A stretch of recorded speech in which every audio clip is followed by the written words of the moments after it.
তুমি কি জানো নারুটোর টিচার যদি লিটারালি জিরা এসেন্সের বদলে হাশিরামা সেনজু হইতো তাহলে কি নারুটো মেইন টাইমলাইনের থেকেও বেশি পাওয়ারফুল হইতো নাকি দুর্বল হইতো? দুর্বল তো হবে না, কারণ তার টিচার হাশিরামা সেনজু থাকতো বলে কথা। তো চলো আজকে এমন একটি আর্টিফিশিয়াল টাইমলাইন দেখবো যেখানে Naruto teacher literally Hashirama Senju, the god of shinobi, যে এই টাইমলাইনে চাইল্ড অফ প্রফেসি মানে আমাদের নারুটোকে ট্রেন করছে। তো আমাদের এই ট্র্যাজিক স্টোরি লাইনটা শুরুতেই দেখানো হয় মেইন টাইমলাইনের মতো হিডেনলি ভিলেজে অ্যাটাক হয়েছে নাইনটেল বিস্টের, যার কারণে মিনাতো এবং কুশিনা নারুটোকে বাঁচানোর জন্য নিজেদের স্যাক্রিফাইস করে দেয়। বাট এই জায়গায় নারুটোকে বাঁচানোর জন্য হিরোজন সারুতোবির বদলে হাশিরামা সেনজু আসে। তোমাদের মনে একটি কমন প্রশ্ন আসতেই পারে যে নারুটোর টাইমলাইনে হাশিরামা সেনজু কই থেকে আসলো ভাই? হাশিরামা সেনজু ব্যাক আসার কারণ একজন মাথামোটা শিনোবি নিজের অজান্তে রিঅ্যানিমেট ফরবিডেন জুৎসুটাকে উল্টাপাল্টা ব্যবহার করে ফেলছে, যার কারণে নারুটোর ইসাকা খাওয়া লেজেন্ডসদের টাইমলাইনে হাশিরামা সেনজু পার্মানেন্টলি চলে আসছে। আর অন্যদিকে আমাদের নারুটোর বাবা মা যেহেতু আগে মারা গেছে, যার কারণে সে এখানে অনেক কষ্টেই ছিল। এবং অন্যদিকে হাশিরামা নারুটোর এই অবস্থা দেখে সে ডিসাইড করে যে আমি আমার যৌবনে তেমন কাউকে ট্রেনিং দেওয়ার সময় পাই না, যার কারণে আমি এই বাচ্চাটাকে ট্রেনিং দিয়ে আলটিমেট ওয়ারিয়ার বানাইতে চাই। হাশিরামা সেনজু এখানে নারুটোর মধ্যে লিটারালি একটা এক্সপেরিমেন্ট করে এবং তার মধ্যে ট্রান্সপ্লান্ট করায় হাশিরামা সেলস। এইটা হাশিরামা সেনজু এই জন্য করে যে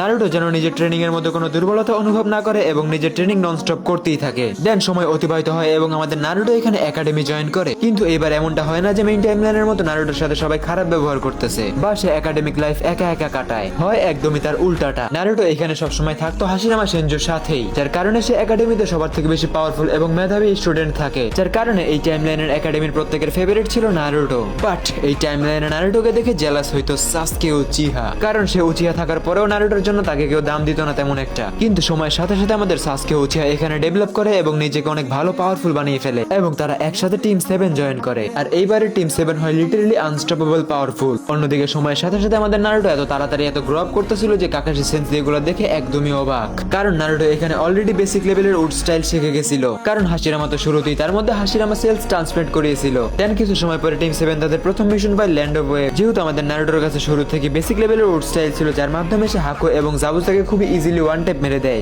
আর এইভাবে টিম 7 রিল্যাক্সে তাদের প্রথম মিশনটা বুইয়া করেই ফেলে এবং এরপর পরে তাদের শুরু হয়ে যায় জুনিয়র এক্সাম, যেখানে নারুটো সেজ মুড প্র্যাকটিস করতে থাকে। জুনিয়র এক্সামের মধ্যে ওরোচিমারু যখন টিম 7 এর উপর অ্যাটাক করে এবং সাসকে উচিহাকে নিজের কার্ড স্মার্ট দিতে যায়, তার আগে কোনোভাবে স্পটে এসে নারুটো ওরোচিমারুকে তাড়িয়ে দেয়, যার কারণে আমাদের এই আর্টিফিশিয়াল টাইমলাইনে ওরোচিমারুর কার্ড স্মার্ট সাসকে উচিহা পায় না। অথবা এমন বলতে পারো নারুটোর কারণে ওরোচিমারু নিজের কার্ড স্মার্ট সাসকে উচিহাকে দিতে পারে না, যেটার ইম্প্যাক্ট সামনে যে অনেক বড় সড়ো ভাবে পড়বে। দেন শুরু হয়ে যায় জুনিয়র এক্সামের নেক্সট রাউন্ড, যেখানে ফাইট হয় গারা ভার্সেস নারুটো। জুনিয়র এক্সামের শুরুতেই Naruto basic wood style sage mode শিখে গেছিল, যার কারণে শিকাগো এবং গারাকে ক্যাপচার করতে নারুটোর খুব একটা স্ট্রাগল করা লাগে না। আর জুনিয়র এক্সাম উইনের মাধ্যমে নারুটোর পপুলারিটি লিটারালি ফায়ার স্টাইলের গতিতে বাড়তেছিল। আর এগুলো দেখে সাসকে উচিহা অনেক বেশি জেলাস ফিল করে এবং নিজেকে লেজেন্ডারি গাধা মনে করে এবং ভিলেজ ছেড়ে চলে যায়। আর দুর্ভাগ্যবশত এই টাইমলাইনে সাসকেকে ঠেকানোর জন্য নারুটো তার পিছে যায় না, কারণ হাশিরামা সেনজু তাকে বোঝায় যে কিছু মানুষ অন্ধকারের রাস্তা বেছে নিলে তাকে আর ফিরিয়ে আনা যায় না, তার মনের কোনো এক কোনায় অন্ধকার লুকিয়ে থাকেই। আর এই টাইমলাইনের জিরা সেন্সি যখন দেখে যে নারুটোকে হাশিরামা সেনজু ট্রেন করতেছে,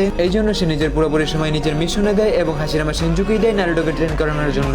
নারুটো এখানে হাশিরামার মাধ্যমে সেজ মুডের সাথে সাথে উড স্টাইল সেজ মুডও শিখে গেছিল। অন্যদিকে আকাতসুকি গ্যাংস্টারদের জন্য নারুটোর থেকে বড় থ্রেট ছিল গড অফ শিনোবি হাশিরামা সেনজু। এই জন্য আকাতসুকির গ্যাংস্টাররা এখানে অনেক বেশি চিন্তায় থাকে এবং তারা কিসামে এবং ইতাচিকে পাঠায় হিডেন লিভ ভিলেজে ইনফরমেশন নেওয়ার জন্য। বাট এই জায়গায় কিসামে হাশিরামা সেনজুর হাতে ধরা পড়ে যায়, যেখানে হাশিরামা কিসামেকে খুবই সহজেই জীবিতই ধরে ফেলে। এরপর পরে হিডেন লিভ ভিলেজে অ্যাটাক করে দেয় পেইন, যেখানে নারুটো এবং পেইনের একটা এপিক লেভেলের ব্যাটল হয়। বাট নারুটো আগে থেকে পাওয়ারফুল থাকায় সে এখানে পেইনকে খুবই ইজিলি হারায় দেয়। এটা দেখে আকাতসুকির গ্যাংস্টাররা অনেক বেশি চিন্তায় পড়ে যায় এবং তারা কিছু না বুঝে শুনেই ফোর্থ গেট নিনজা ওয়ারের ডিক্লেয়ার করে দেয়। আকাতসুকির গ্যাংস্টাররা এখানে ওরোচিমারুকে নিজেদের দলে নিয়ে নেয় এবং প্রত্যেকে মিলে ফোর্থ গেট নিনজা ওয়ারের প্ল্যানিং করতে থাকে। এই টাইমলাইনে জায়গায় জায়গায় চেঞ্জ থাকার কারণে ফোর্থ গেট নিনজা ওয়ারের সময় স্টোরি লাইনে আসে main tragedy. Fourth great ninja ওয়ারে শিনোবিদের কমান্ডার গারার বদলে থাকে নারুটো। এই কারণে এখানে গারার বদলে নারুটো পুরো শিনোবি ওয়ার্ল্ডের সামনে ডায়লগ বাজি করতেছিল। আর যুদ্ধ চলাকালীন সময় নারুটো কুরামা মুডটাকে আনলক করে ফেলে। গোস্ট অফ উচিহা নিজের পারফেক্ট সুসানো নিয়ে নারুটোর দিকে অ্যাটাক করার জন্য আগাইতে থাকে, কিন্তু নারুটো এখানে কুরামা এবং উড স্টাইল স্ট্যাচু নিয়ে আগে থেকে রেডি থাকে এবং নারুটো এখানে নিজের পুরোপুরি শক্তির ব্যবহারে মাদেরা উচিহাকে কোনোভাবে হারিয়েই দেয়। আর এইভাবে ফোর্থ গেট নিনজা ওয়ারটা ভিলেজের লোকেরা কোনো একটা ভাবে বুইয়া করেই ফেলে। আর এরপরে হিডেন লেভেলে যে এন্ট্রি হয় সাসকে উচিহা, যেখানে সাসকে উচিহা নারুটোকে এসে বলে, দেখ ভাই আমি আগেই কইতাছি আমি ভিলেজেই থাকবো, কারোর লাগে আমার কোনো শত্রুতা আমি নাই, আর আমি কোনো ভিলেনও না, কিন্তু নারুটো তোরে দেখে আমার বেঁচে বেঁচে জলে তোরে আমি জায়গাতে বিন্দায় দেবো এখনই। এবং এই টাইমলাইনে নারুটো এবং সাসকের মধ্যে একটি ফ্রেন্ডলি কাস্টম হয়। জাস্ট কিডিং, নারুটো এখানে জিতেই যেত, কিন্তু সে নিজের বন্ধুর সম্মান রাতে এখানে নিজেকে স্যালেন্ডার করে দেয়। সময়ের সাথে সাথে নারুটোর এরকম পাওয়ার এবং প্রোগ্রেস দেখে ভিলেজের সিনিয়ররা নারুটোকে ফিফথ হোকাগে বানিয়েই দেয়, কারণ হাশিরামা সেনজু যেহেতু জীবিত ছিল, যার কারণে সে সুনাডেকে আর যাই হোক হোকাগে হইতে দিবে না। যার কারণে কাকাশি এবং লেডি সুনাডে কেউই হোকাগে হয় না। আর এর সাথেই নারুটো অনেক বেশি পপুলারিটি পেয়ে যায় এবং সবার চোখে হিরো হয়ে যায়। আর এরই সাথে আমাদের আজকের এই স্টোরি লাইনটা এখানেই দা এন্ড হয়। এখন তুমি আমাকে বলো আজকের এই ভিডিওটা তোমার কেমন লাগছে। আজকের জন্য এই পর্যন্তই, টেক কেয়ার।